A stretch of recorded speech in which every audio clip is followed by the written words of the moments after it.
Hello guys, प्रगति idea channel पे आप सबका स्वागत है। इस चैनल पे हम पॉलिटिकल साइंस सब्जेक्ट के एनसीईआरटी सॉल्यूशंस को करते हैं। आज के इस वीडियो में हम क्लास 12 एनसीईआरटी बुक समकालीन विश्व राजनीति के चैप्टर अंतर्राष्ट्रीय संगठन को कंप्लीट करने वाले हैं। इससे पहले हमारे 2 पार्ट बन चुके हैं। आज ये पार्ट 3 है। इसमें हम सुरक्षा परिषद और इसके विस्तार को करेंगे। अगर पार्ट 1 और पार्ट 2 देखना है तो उसका लिंक डिस्क्रिप्शन में मिल जाएगा, आप वहां से देख सकते हैं। चलिए स्टार्ट करते हैं। सुरक्षा परिषद और इसके विस्तार की आवश्यकता। इससे पहले वाले वीडियो में हमने यूएनओ और उसकी जो ऑर्गन्स थे उनके बारे में कवर किया था, उसकी जो एजेंसी है उनके बारे में कवर किया था। आज हम करेंगे कि जो ये सुरक्षा परिषद है ये ज़रूरी क्यों हो और इसके विस्तार की जो है आवश्यकता क्यों ज़रूरी है अभी फ़िलहाल में। ठीक है, तो इसकी मांग जो बार बार संयुक्त राष्ट्र संघ की महासभा में उठती रही है, तो ये क्यों ज़रूरी है इसके बारे में करेंगे। ठीक है, तो सबको पता है कि जो संयुक्त राष्ट्र संघ है और सुरक्षा परिषद है वो क्या है, द्वितीय विश्व युद्ध के बाद बने थे। ठीक है, सेकेंड वर्ल्ड वॉर के बाद ही संयुक्त राष्ट्र संघ की स्थापना हुई थी। तो जो सुरक्षा परिषद है वो इसका एक ऑर्गन है। ठीक है, तो फिर बाद में क्या है कि वर्तमान में विश्व में बहुत से बदलाव हमें देखने को मिलते हैं कि देखो गाइस, स्टार्टिंग में क्या था कि यूएनओ के जो सदस्य देश थे वो 51 ही थे, लेकिन अब कितने हो गए हैं, अब 193 के आसपास 193 हो गए हैं। ठीक है, तो इससे क्या है कि संयुक्त राष्ट्र संघ में जो है वो बदलाव होते रहे हैं। ठीक है, उसमें उसकी जो संख्या है, सदस्य संख्या वो बढ़ती जा रही है। लेकिन जो सुरक्षा परिषद है इसमें कोई बदलाव नहीं हुआ। इसमें स्टार्टिंग में 11 सदस्य थे। ठीक है, फिर 65 में एक बार 15 सदस्य करे, लेकिन जो 27 सदस्य हैं वे आज भी उतने ही हैं। और जो अस्थायी सदस्य हैं 10, वो 1965 में पहले 6 थे, फिर बाद में 10 कर दिए गए। लेकिन उसके बाद से लेकर 1965 से लेकर आज 2021 तक इसमें कोई चेंज नहीं हुआ है। तो इसको लेकर जो सुरक्षा परिषद में जो बदलाव है उसको लेकर हमेशा से मांग उठती रही है संयुक्त राष्ट्र संघ में। ठीक है, और इसकी जो मुख्य जो मांग है वो शीत युद्ध के बाद से उठती रही है। ठीक है, संयुक्त राष्ट्र संघ में हमने पढ़ा था कि शीत युद्ध में तो ये था कि संयुक्त राज्य अमेरिका और जो सोवियत संघ थे वो एक शक्ति संतुलन बनाए रखते थे संयुक्त राष्ट्र संघ में भी। ठीक है, लेकिन संयुक्त राष्ट्र संघ में शीत युद्ध के बाद क्या था कि अमेरिकी उसका वर्चस्व बढ़ गया था, अमेरिका का वर्चस्व बढ़ गया था। ठीक है, अब ये था कि सुरक्षा परिषद के विस्तार को लेकर मुख्यतः 2 मुद्दे सामने आए थे। मेन मुद्दा क्या था, ये थे कि एक तो समुचित प्रतिनिधित्व नहीं था, दूसरा था कि निर्णय निर्माण प्रक्रिया में लोकतांत्रिक स्वरूप नहीं है। अब देखो, महासभा क्या है, महासभा में हर देश को, चाहे वो छोटा हो चाहे बड़ा हो, चाहे अमीर हो चाहे गरीब हो, चाहे विकसित हो चाहे अल्प विकसित हो, चाहे विकासशील देश हो, लेकिन उनको सबको एक लोकतांत्रिक होना, सबके जो देश की वैल्यू है वो सबकी एक वोट है, मतलब सबको समान वैल्यू मिली हुई है, सबको एक वोट देने का अधिकार है। लेकिन जो सुरक्षा परिषद है उसमें जो ये 27 सदस्य हैं और जो अस्थायी सदस्य 27 सदस्य जो हैं वो फिक्स हैं 5। ठीक है, उनका चेंज नहीं होता है, ना ही उनमें बढ़ोतरी होती है, ना ही उनमें मतलब कमी होती है। ठीक है, दूसरी बात, जो अस्थायी सदस्य हैं वो 2-2 साल के लिए चुने जाते हैं। ठीक है, और वो क्या है, वो क्षेत्रीय उस पर लिया जाए। लेकिन जो दक्षिण एशियाई देश हो गए, ठीक है, दक्षिण पूर्वी यूरोप हो गया, दक्षिण पूर्वी एशिया हो गया, लैटिन अमेरिका हो गया, यहाँ से जो है इनका जो है प्रतिनिधित्व नहीं होता। ठीक है, फिर आ गया सेकंड जो है निर्णय निर्माण प्रक्रिया। ठीक है, निर्णय निर्माण प्रक्रिया जो है उसमें लोकतांत्रिक स्वरूप नहीं है। अब उसकी सदस्य जो स्थायी सदस्य हैं उनके पास जो वीटो पावर दी गई है, जो निषेधाधिकार का अधिकार दिया गया है उनको, वो एक लोकतांत्रिक स्वरूप को नहीं दर्शाता।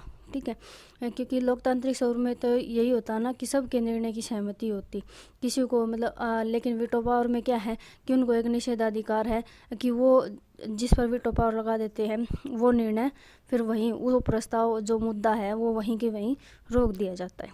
ठीक है, अब आते हैं कि इसके लिए मतलब ये मांग तो उठने लगी थी, तो इसके लिए क्या प्रोसेस हुआ कि संयुक्त राष्ट्र संघ में क्या आगे मतलब कोई कार्रवाई। तो 1992 में आम सभा में एक प्रस्ताव पारित हुआ और उसमें जो संबंधित मुद्दे थे वो उठाए गए।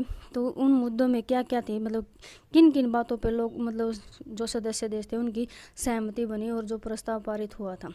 ठीक है, तो सबसे पहला सदस्य मुद्दा था कि संयुक्त सुरक्षा परिषद जो है वो राजनीतिक वास्तविकताओं की नुमाइंदगी नहीं करती। यानी कि जो ये इनके कहने का जो मत है कि इस बात पे इनकी सबकी जो सहमति थी वो इस बात पे थी कि इसमें बदलाव होना चाहिए। तो उसके लिए कारण बताने थे। तो उन कारणों में इन्होंने कहा था कि जो ये सुरक्षा परिषद है ये अब राजनीतिक वास्तविकता जो है ना उसकी पैरवी नहीं करती है। ठीक है, फिर सेकंड था कि इसके फैसलों पर है ना ज़्यादातर पश्चिमी मूल्य जो है ना पश्चिमी देशों के मूल्य और हितों का प्रभाव दिखता है। अब अमेरिका जो है वो विकसित देश है। ठीक है, अभी ये देखें जो विटो पावर वाले जो स्थायी देश हैं तो उनमें क्या है, उनमें एक सिर्फ चीन को छोड़कर बाकी जो देश हैं वो पश्चिमी सभ्यता के देश हैं, मतलब ज़्यादा विकसित देश हैं। ठीक है, तो उनके हितों को ज़्यादा ध्यान दिया जाता है। ठीक, फिर है सुरक्षा परिषद में बराबर का प्रतिनिधित्व नहीं। वो मैंने अभी बताया है कि 5 स्थायी सदस्य होते हैं और 10 अस्थायी। तो उनका प्रतिनिधित्व जो है वो बराबर का नहीं। और पूरे विश्व का जो अस्थायी सदस्य हैं ये भी पूरे विश्व का प्रतिनिधित्व नहीं कर पाते। ठीक है, फिर है इसके फैसलों पर जो है चंद देशों का दबदबा है, विशेषकर उन देशों का जो संयुक्त राष्ट्र संघ में बजट में जो उसका संयुक्त राष्ट्र संघ का बजट है उसमें ज़्यादा योगदान देते हैं। तो संयुक्त राष्ट्र संघ में जो अमेरिका है वो सबसे ज़्यादा योगदान देता है, जापान है वो सबसे ज़्यादा योगदान देता है। ठीक है, फिर ये विशेष तथ्य में आ जाता है कि सुधार होना चाहिए। इस बात पर सब सहमत होते, उन्होंने ये पॉइंट भी दे दिए थे। ठीक है, लेकिन सुधार कैसे किया जाना है इसका समाधान नहीं मिला। फिर 1997 में संयुक्त राष्ट्र संघ के महासचिव जो कोफी अन्नान थे उन्होंने भी जांच करवाई। ठीक है, और उनकी जांच में जो जांच रिपोर्ट थी उसमें ये फिक्स किया गया, कुछ मानदंड दिए गए। ठीक है, तो कुछ मानदंड सुझाए गए कि सुरक्षा परिषद में जो स्थायी सदस्यता है उसके लिए एक देश के पास क्या क्या होना चाहिए। ठीक है, तो जो मानदंड थे वो क्या क्या थे। पहला था कि एक बड़ी आर्थिक ताकत होना चाहिए, यानी कि वो देश जो है वो आर्थिक स्थिति से मजबूत होना चाहिए। ठीक है, फिर बड़ी सैन्य ताकत होनी चाहिए। ठीक है, यानी सैनिक शक्ति से भी वो मजबूत होना चाहिए। ठीक है, फिर संयुक्त राष्ट्र संघ के बजट में योगदान, मतलब संयुक्त राष्ट्र संघ के जो बजट है उसमें योगदान भी होना चाहिए उसका। ठीक है, फिर नेक्स्ट था कि एक ऐसा देश होना जो लोकतंत्र और जो मानव अधिकार हैं उनका सम्मान करता हो। ठीक है, फिर नेक्स्ट था कि ऐसा देश जो अपने भूगोल, अर्थव्यवस्था और संस्कृति के लिहाज से विश्व की विविधता की नुमाइंदगी करता, यानी इसकी पैरवी करता हो। ठीक है, अब अगर इस लिहाज से देखा जाए, ठीक है, तो अगर इस लिहाज से देखा जाए तो जो भारत है वो इन सब जो कंडीशंस हैं उनको पूरी करता है, लेकिन इसमें भी कुछ कमियां थी। ठीक है, भारत के पास जो है भारत को के ऊपर वीटो पावर लगा दी गई थी चीन ने। तो वो भारत को स्थायी सदस्यता के दावे जो है भारत कई बार करता रहता है महासभा में। ठीक है, लेकिन ये मानदंड जो सुझाए गए थे इसमें कमी क्या क्या थी। ठीक है, अब उन्होंने ये तो बता दिया कि आर्थिक ताकत होनी चाहिए, लेकिन कितनी बड़ी आर्थिक ताकत होनी चाहिए ये नहीं डिफाइन किया। ठीक है, वही बात सैन्य ताकत होनी चाहिए, कितनी बड़ी सैन्य ताकत होनी चाहिए, सेना कितनी होनी चाहिए, कैसी चाहिए, उसके लिमिटेशंस नहीं बताए। ठीक है, संयुक्त राष्ट्र संघ में बजट का योगदान कितना होना चाहिए, कितना बजट दे, योगदान तो देते हैं लेकिन कितना होना चाहिए इसकी कोई कंडीशन नहीं बताई। ठीक है, लोकतंत्र और मानवाधिकारों का सम्मान तो जो आज के विश्व में अगर देखा जाए तो जो है 80% जो देश हैं वो लोकतंत्र और मानवाधिकारों को मानते हैं। ठीक है, उनका सम्मान करते हैं।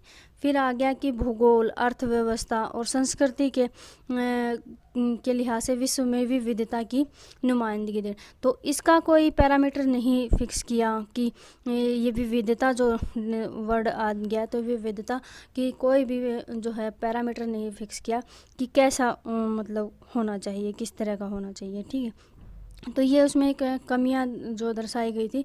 तो इस बात को लेकर अभी तक जो है सुरक्षा परिषद में कोई चेंज नहीं हुआ है।